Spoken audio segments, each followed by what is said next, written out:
काल रंजिताचा झाला बड्डे, मला माहीत नव्हतं, त्यामुळे तिचं आज बड्डे सेलिब्रेशन संध्याकाळी करण्याचा प्लॅन केला आहे.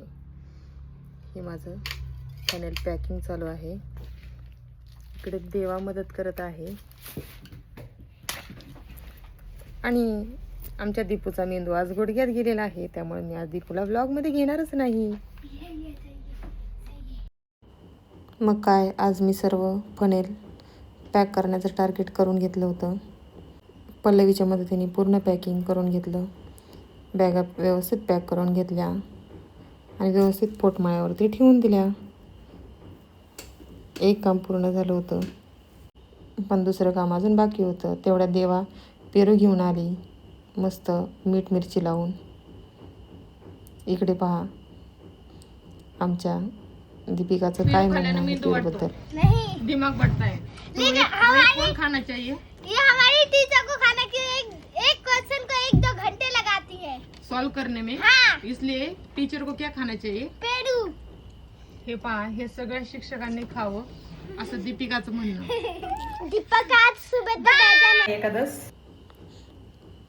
त्यामुळं मी इकडे शाबू वडे करण्याचा प्लॅन केला, जी की आमच्या साहेबांची डिमांड होती. मग काय, केली कामाला सुरुवात. पटकन शेंगदाण्याची आमटी करून घेतली आणि थोडेसे वेपर्सही तळून घेतले. वेपर्स तळताना माझ्या लक्षात आलं वेपर्सला खूप तेल येत आहे, त्यामुळं मी वडे तळण्यापूर्वी कढईत थोडंसं मीठ घातलं, जेणेकरून वड्यांना तेल जास्त येणार नाही. तुम्ही नक्की ट्राय करू शकता. वडे खूप अप्रतिम झाले होते, त्यांना बिलकुलही तेल आलं नव्हतं.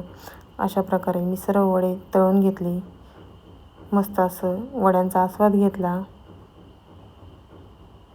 त्यानंतर गेले रंजिताचा बड्डे सेलिब्रेशन करण्यासाठी. रंजिता बिचारी झोपली होती, तिला उठवलं, बड्डे सेलिब्रेट केला. अशा प्रकारे आजचा दिवस खूप छान गेला. भेटूया अशाच नवीन ब्लॉगमध्ये.